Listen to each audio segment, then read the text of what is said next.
Hello and welcome. तर सर्वांचं स्वागत आहे आपल्या यूट्यूब चॅनलमध्ये.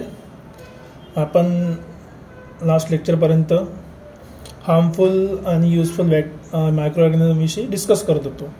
आधी आपण बघितले होते लॅक्टोबॅसिली, नंतर रायबोझियम, आणि आज आपण बघतोय ईस्ट. बऱ्याच दिवस झाले आपला व्हिडिओ आलेला नाही, त्याबद्दल मी सगळ्यांची माफी मागतो. आणि स्टार्ट करूया आजचं लेक्चर. सो आज आपण बघणार आहे ईस्टविषयी. बघा, पहिली गोष्ट, ईस्ट खूप जास्त फायदेमंद गोष्ट आहे, मायक्रो ऑर्गॅनिझम आहे. का बरं? कारण की आपण खूप जास्त त्याचा यूज करतो. तुम्ही ब्रेड वगैरे खाता ना, ब्रेड बनते कसं, काय कधी विचार केला आहे का?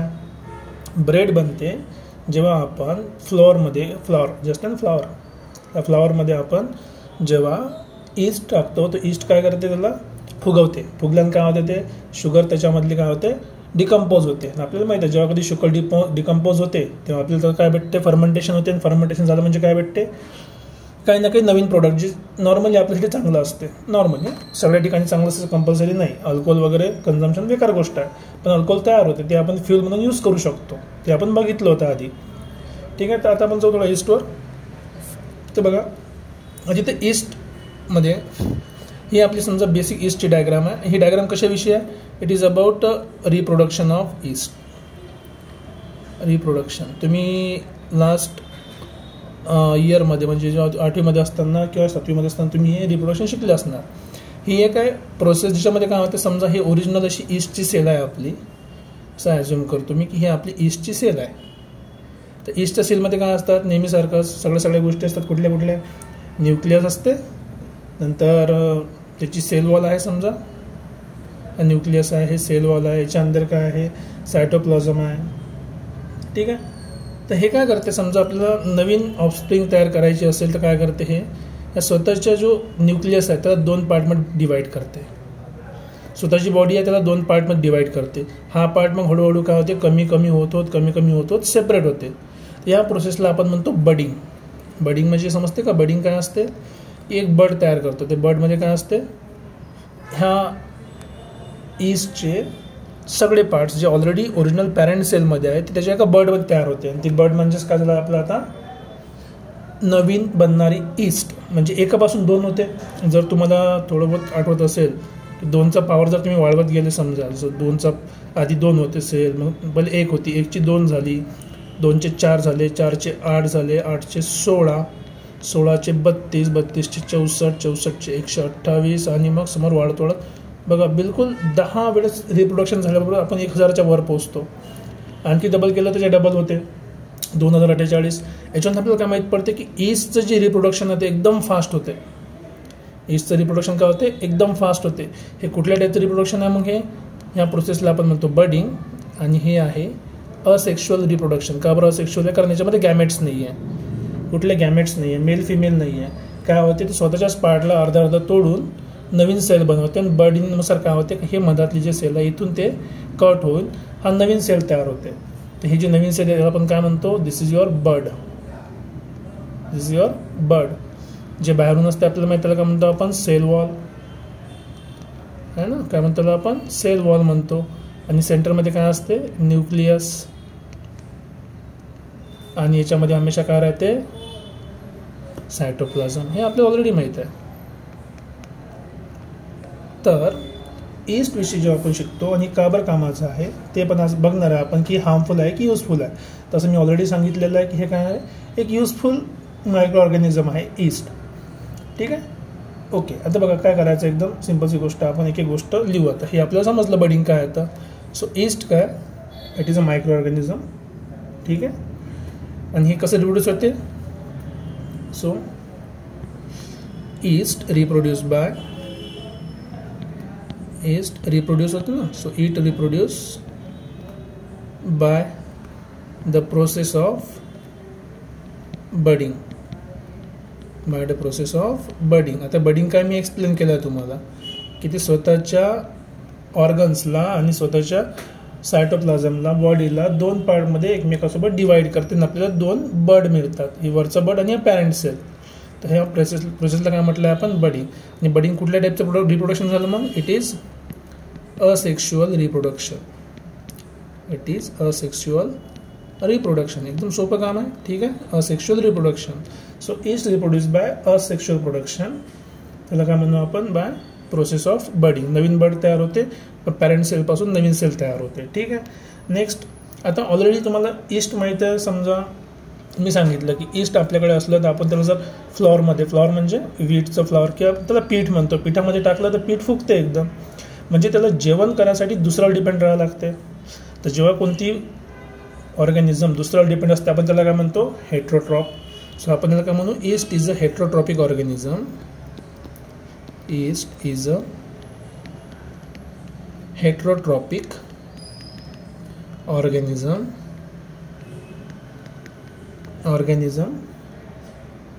ठीक आहे. ऑर्गॅनिझम म्हणण्यापेक्षा हे एक फंगस आहे. ठीक आहे. It is a fungal microbe.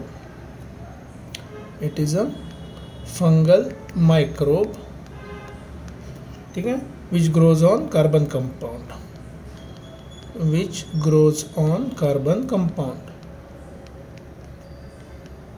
आता तुम्हाला आठवत असेल की ही गोष्ट आपण जेव्हा शिकलो होतो प्लांट्समध्ये. ठीक आहे. प्लांट्समध्ये काय शिकलो होतो आपण, की प्लांटमध्ये शुगर बनते, जे आपण फ्रूट्स वगैरे बनवतात कुठल्याही प्लेसमध्ये, ते शुगर टाईपमध्ये असते काय ना, फोटोसिंथेसिसनं. आणि त्या फोटोसिंथेसिसमध्ये कुठला फॉर्म्युला होता आठवत असेल तर, आठवते का, शुगर असते त्याच्यामध्ये. तो जो आहे तो शुगर ते काय असते पिठामध्ये पण राहते, मग पीठ आपल्याला गोड लागते बऱ्याच वेळेस. जर तुम्ही भाकरी वगैरे खूप वेळपर्यंत चावल्या किंवा पोळी जास्त वेळ चावली तुम्हाला गोड लागायला लागते, कारण ते शुगर ब्रेकडाऊन होते, शुगर आपल्याला लागते. ठीक आहे. सो पिठामध्ये जेव्हा आपण ईस्ट टाकतो तेव्हा आपल्याला काय मिळते, इझिली याचं ग्रोथ पॉसिबल आहे, कारण की कार्बन कंपाऊंड जिवंत राहते. एकदम सोपी गोष्ट आहे. नेक्स्ट, ईस्ट विषयी आणखी एक दोन गोष्टी आपण लिहू की yeast is a unicellular organism. दिसते पाहिल्यावर एकच सेल आहे, एकाचे काय होते, दोन होते. So east is unicellular organism.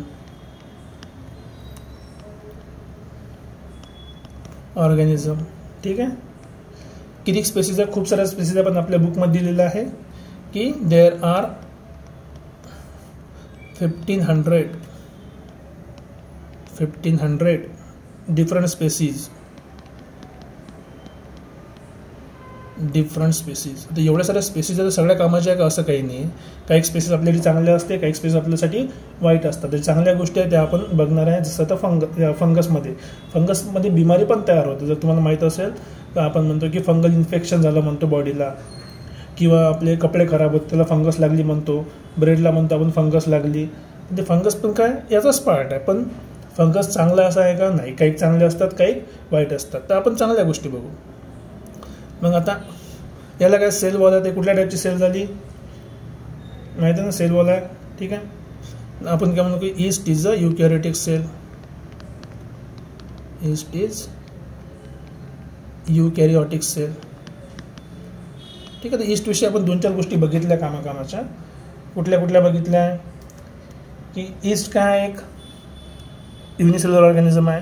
त्याचं रिप्रोडक्शन कसं होते, असेक्शुअल आहे, बाय बडिंग प्रोसेस. ठीक आहे. कायच्यावर ग्रो करते, तो कार्बन कंपाऊंड खाऊन ग्रो करते. ठीक आहे ना. आणि एक खास गोष्ट काय की हे पटापट डबल होत जाते. तर आपण त्याला काय म्हणणार की ईस्ट रिप्रोड्यूस व्हेरी क्विकली.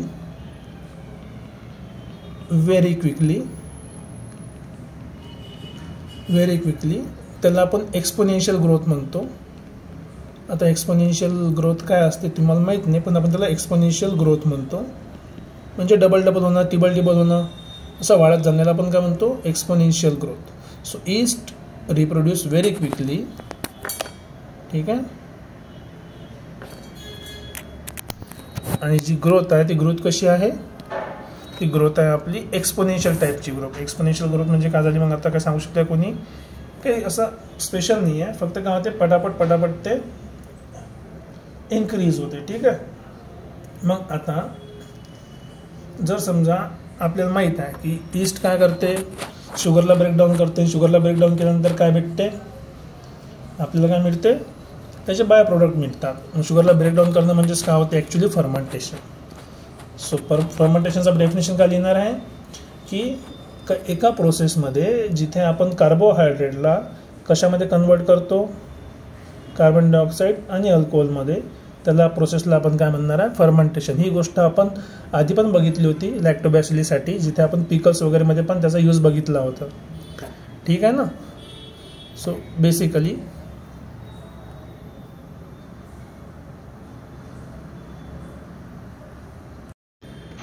जी प्रोसेस आहे आपली, त्या प्रोसेसला आपण करणार फर्मेंटेशनला परत डिफाईन करणार, फक्त या केसमध्ये ईस्टच्या कन्सेप्टमध्ये लिहू. ठीक आहे. तर आपल्याला जे माहिती आहे की ईस्ट ग्रोथ होते कशामध्ये, कार्बन कंपाऊंड खाऊन. तर त्याच गोष्टीला आपण लिहिणार आहे की the process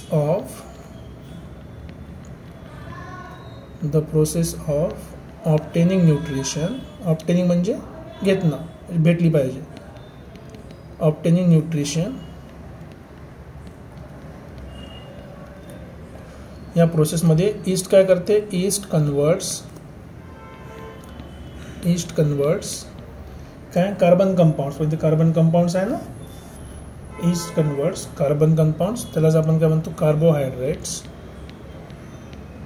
carbohydrates into alcohol solution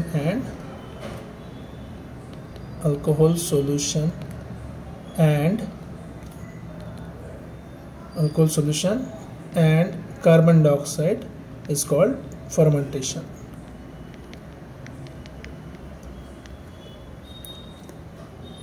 बघा, फर्मेंटेशन आपल्याकडे किती झाल्या, 2 टाईपच्या मेथड झाल्या. आधी आपण लॅक्टोबॅसिलिन पण केलं होतं आणि ते आपण ईस्टनं पण केलं. आता साधी गोष्ट की बघा, लॅक्टोबॅसिलिन आपल्याकडे आहे, त्याच्यापेक्षा याची जी ग्रोथ आहे कशाची, ईस्टची खूप जास्त आहे. मग ज्याची ग्रोथ खूप जास्त आहे ते यूज करायला फायदा आहे आपल्याला ब्रेकडाऊन करायला. म्हणून जेव्हा आपण अल्कोहोल प्रोडक्शन करतो, अल्कोहोल प्रोडक्शन, तेव्हा आपण जास्त करून ईस्ट वापरतो. ठीक आहे. आता ईस्ट म्हणजे शुगर पाहिजे याला, कशाला, ईस्टला. आता शुगर सगळ्यात जास्त कुठं असते, शुगर केनमध्ये, माहीत आहे ना. So from molasses. आता मोलॅसिस शब्द तुम्ही पहिल्यांदा ऐकला असेल. From molasses. आता मोलॅसिस काय असते, त्याला काय म्हणतो आपण, शुगर केन जो असते ना, शुगर केनमध्ये तुम्हाला, शुगर केन म्हणजे काय होतं, ऊसाचं आहे ना. शुगर केन रिमेन्स म्हणू शकतो आपण त्याला. शुगर केन रिमेन्स जे असते, जेव्हा आपण त्यातलं शुगर काढतो, किंवा त्याला आपण मराठीत म्हणतो, चौथा शब्द वापरतो, माहीत नसेल तुम्हाला, चौथा शब्द वापरतो आपण. चौथा म्हणजे काय होतं, ते जेव्हा आपण साखरचा रस काढतो ना, शुगर केनचा रस काढतो ऊसाचा, तर उरलेलं जे असतं ना बाकीचं दांड्यासारखं, ते त्याला आपण काय म्हणतो, शुगर केनचा चौथा म्हणजेच मोलॅसिस. त्याच्यामध्ये काय असते, ॲक्च्युली शुगर केन असते. तर शुगर असल्यामुळे from molasses which contains sugar, ते शुगर असते ऑलरेडी, विच कंटेन्स शुगर, ते काय बनवतात, त्याचा अल्कोहोल बनवतात. Which contains sugar is fermentation करायला लागतं ना, ऑब्वियस आहे.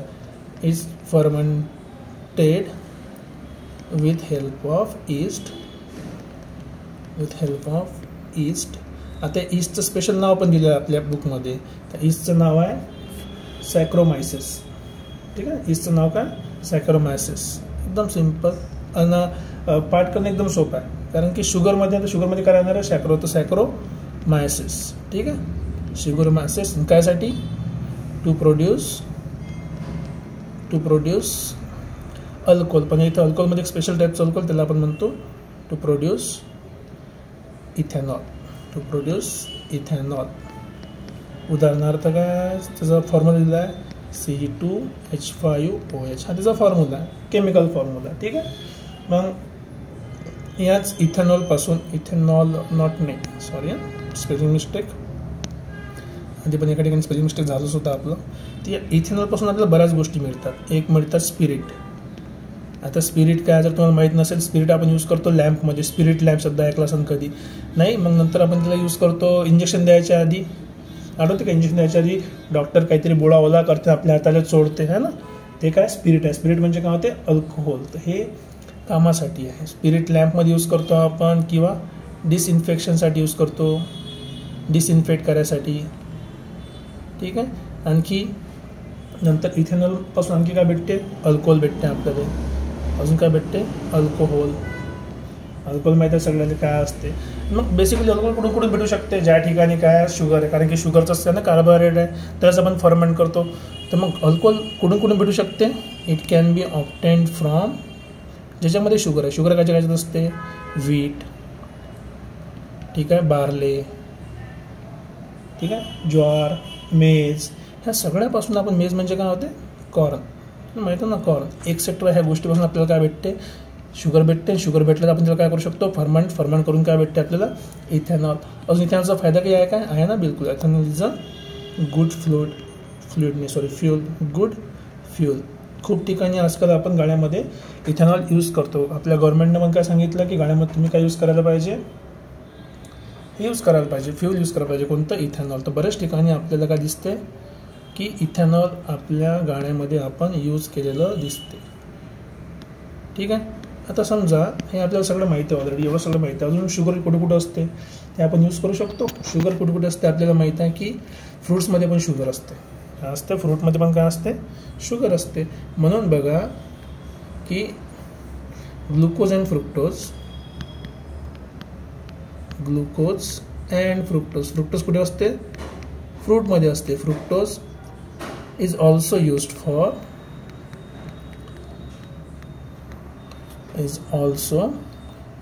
For production of alcohol, also used for production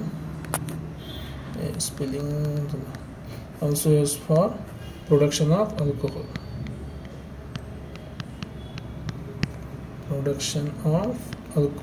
आणि सिंपलची गोष्ट आहे. आता जिथं मग जास्त फ्रूट असेल तिथं काय होऊ शकते, अल्कोहोल. ठीक आहे.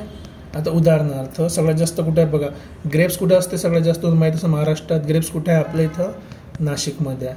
तर मग नाशिकमध्ये जर समजा, स्पेलिंगचं काय उरलं आज, हां, नाशिक कुठं सगळ्यात जास्त उगवते महाराष्ट्रात, ग्रेप्स नाशिकमध्ये आहे ना. उलटं बोललो तुम्ही काहीतरी, नाशिकमध्ये काय असते, सगळ्यात जास्त ग्रेप्स उगवले जाते. मग ग्रेप्स आहे म्हणजे तिथं काय असणार आहे, आपल्याकडे फ्रुक्टोज आणि शुक्रोज असणार आहे. तिथं काय असणार आहे सगळ्यात जास्त, फ्रुक्टोज. मग फ्रुक्टोजला काय होऊ शकते, फर्मेंटेशन. फ्रुक्टोजचं काय होणार आहे, फर्मेंटेशन. पण जर याचं फर्मेंटेशन होऊ शकते, तिथून काय भेटणार आपल्याला, अल्कोहोल. बेसिकली ग्रेप्सपासून आपल्याला अल्कोहोल भेटते. म्हणून तुम्ही पहा नाशिकमध्ये सगळ्यात जास्त काय मिळते आपल्याला, नाशिकमध्ये वाईन फेमस आहे. वाईन पण काय आहे, एक अल्कोहोल आहे. कुठून भेटलं, फर्मेंटेशनवरून. है ना, लॉजिक समजलं ना, आहे ना लॉजिक, एकदम सिम्पलची गोष्ट आहे.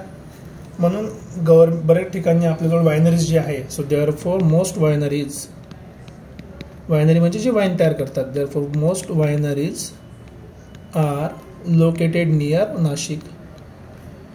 कारण काय माहिती आहे आता, नियर नाशिक. कारण की नाशिकमध्ये काय उगवते, ग्रेप्स उगवते.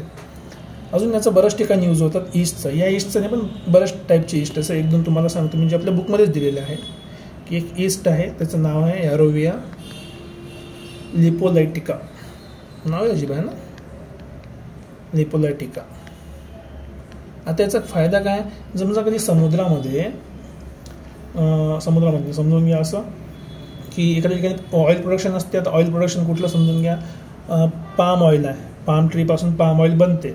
मग ते ऑइल बनवताना काही ना काही त्यातले खराब कंपाऊंड बाहेर निघतात. मग ते खराब कंपाऊंडचं काय करायचं, ते खराब कंपाऊंड आपल्या शरीरात गेले नाही पाहिजे. मग हे खराब कंपाऊंड शरीरात न जाण्यासाठी त्याला बाहेर काढावं लागेल. ते बाहेर काढायचं काम कोणाचं असते, या लिपोलायटिका नावाच्या ईस्टचं. सो दिस लिपोलायटिकाला yeast is used actually to remove म्हणजे खराब कंपाऊंड. खराब म्हणजे काय असते, जे आपल्या शरीरासाठी चांगले नाही आहे, म्हणजे तर टॉक्सिक म्हणतो. To remove toxic compounds during palm oil production. ठीक आहे, ड्युरिंग पाम ऑइल प्रोडक्शन. एकदम सोपं आहे. पाम ऑइल प्रोडक्शन करताना जे काही वेस्ट निघते ते काय होते, जी टॉक्सिक कंपाऊंड ते कोण करते, हे एरो जे लिपोलायटिका आहे ते काय करते, ॲब्झॉर्ब करते. ठीक आहे, हे काय करते, रिमूव्ह करते. म्हणजे काय करते, बेसिकली रिमूव्ह करण्याचा अर्थ काय, ते काय करते, ॲब्झॉर्ब करते. किती सोपं काम आहे का नाही. अजून आपल्याकडे एक एक्झाम्पल आहे असंच, एक अल्कानिवोरॅक्स नावाचा बॅक्टेरिया आहे. आता ईस्ट नाही आहे, हे काय बॅक्टेरिया, कुठलं नाव त्याचं, अल्कानिवोरॅक्स. ऐकून अजीब वाटते, पण हे काय काम करते अल्कानिवोरॅक्स, इट ॲब्झॉर्ब्स. ठीक आहे, इट ॲब्झॉर्ब करा. काय ॲब्झॉर्ब करते? Oil spill in ocean. म्हणजे ओशनमध्ये समजा एखादी तेलाचा टँकर फुटला, ऐकलं असेल ना तुम्ही, मग तेल पसरते पुरं याच्यावर, काच्यावर, समुद्रावर. त्याच्यामुळे त्याच्या खालच्या जे प्राणी आहे, फिशेस वगैरे, त्यांना काय ऑक्सिजन घेता येत नाही, त्यांना लाईट भेटत नाही. तर ते ऑइल कसं साफ करते? ते काय करतात, इथे हे अल्कनी ओरेक्स बॅक्टेरियाला काय करतात, ते स्प्रेड करतात. मग हा बॅक्टेरिया काय करणार आहे? हा बॅक्टेरिया काय करते तुमचा, मग ती गोष्ट ॲब्झॉर्ब करते. दिस इज युअर अल्कनी ओरेक्स बॅक्टेरिया. एवढंच आहे काय? अजून बरेच एक्झाम्पल आहे. एखादं एक्झाम्पल आणखी बघून घेऊ. आपल्याकडे दिलं आहे सॅक्रोमायसिस सेरेविसिया. नावच ऐकायला जी वाटते ना, पण ठीक आहे, माहीत असलं तर बरं आहे, काही सगळं पाठ करायची गरज नाही. सॅक्रोमायसिस सेरेविसिया हे स्पेलिंग सॅक्रोमायसिस सेरेविसिया. ठीक आहे.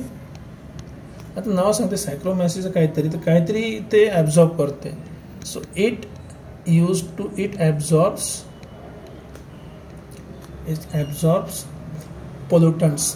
जे पोल्युशन तयार होतं ना, पोल्युटंट्स. पण पोल्युटंट कुठल्या टाईपचे? स्पेशल आहे. पोल्युटंट्स लाईक आर्सेनिक. आता हे आर्सेनिक खूप बेकार असते बरं. शरीरात जर गेलं ना तर माणसाला जिवंत सोडत नाही. हे आर्सेनिक काय एक हेवी मेटल आहे, जे आपल्या शरीरासाठी चांगलं नाही. तर बघा किती फायदा आहे याचा. कशाचा? ईस्टचा. ईस्टमध्ये काय काय होते? आपण ब्रेड बनवू शकतो. ठीक आहे. इथेनॉल बनवते, जे पेट्रोलच्या ठिकाणी, डिझेलच्या ठिकाणी आपण यूज करू शकतो फ्यूल म्हणून. नंतर त्याच्यापासून वाईन बनतात, अल्कोहोल बनतात, स्पिरिट बनतात, जे आपल्याला डिसइन्फेक्ट करायला मदत करते. नंतर जे टॉक्झिन तयार होते पाम ऑइलमध्ये, ते पण ॲब्झॉर्ब करते. ऑइल स्पिल झालं ते पण कमी थांबवते. नंतर सॅक्रोमॅसिस असते, हे जे आहे ते हेवी मेटल जे आहे ते ॲब्झॉर्ब करते. त्याच्यामुळे ते काय होते? लोकांना खराब करत नाही, त्यांची बॉडी खराब करत नाही, त्यांना बिमार पाडत नाही. म्हणून ईस्ट काय एक युजफुल युजफुल फंगस आहे, एक युजफुल मायक्रो ऑर्गॅनिझम आहे. समजलं का? सो बेसिकली ईस्ट आपण सगळ्या गोष्टी बघितलेल्या ज्या आतापर्यंत आपल्या कामाच्या आहे, आपल्या बुकमध्ये दिलेल्या आहे. मग आपण जे बेसिक आयडिया शिकले आतापर्यंत, की मायक्रो ऑर्गॅनिझम जे आहे सगळेच वाईट नसतात, सगळेच चांगले नसतात. काही चांगले असतात, काही वाईट असतात. चांगले जरी असेल तरी काही काही कामासाठीच चांगले असतात, सगळ्या कामासाठी चांगले राहत नाही. आणि आपण लॅक्टोबॅसिलसाठी बघितलं होतं की ते काय करते? काही हार्मफुल बॅक्टेरिया खतम करते, म्हणून आपलं पोट खराब झालं तर आपल्याला दही खायला सांगते. म्हणजे या मायक्रो ऑर्गॅनिझमचं काम आपण कसं घेऊ शकतो? हार्मफुल बॅक्टेरियाला खतम करण्यासाठी. त्याच गोष्टीला आपण म्हणतो अँटीबायोटिक्स. ते आपण आता शिकणार आहे नेक्स्ट लेक्चरमध्ये. जर तुम्हाला आवडलं असेल, समजलं असेल तर लाईक, शेअर आणि सबस्क्राईब करा. मित्रांपर्यंत पण पोहोचवा. आणि थोडं बहुत स्पेलिंग मिस्टेक झाली आणि व्हिडिओ लेट झाली त्याबद्दल मी सगळ्यांची माफी मागतो. भेटूया नेक्स्ट लेक्चरमध्ये. Thank you. Bye bye. Take care.